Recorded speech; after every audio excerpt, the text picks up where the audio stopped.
बातमी बीडमधली आहे। बीडच्या शिक्षण विभागामध्ये बोगस शिक्षक भरती घोटाळा आता समोर आलेला आहे आणि या घोटाळा बाहेर काढणाऱ्यावरच गुन्हा दाखल करण्यात आल्याची माहिती मिळते आहे।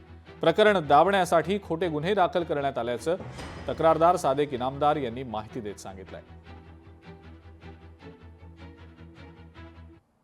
शिक्षक भरती घोटाळ्यामध्ये अंदाजे कमीत कमी 400 ते 500 कोटीचा घोटाळा आहे।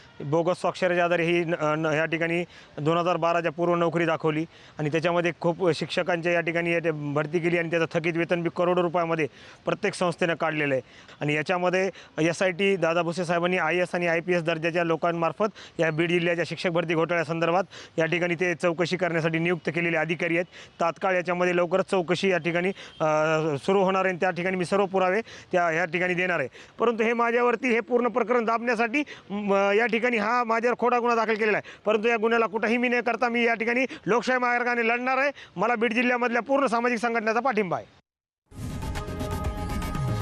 लोकशाही मराठी ऐका, पहा, जागरूक रहा।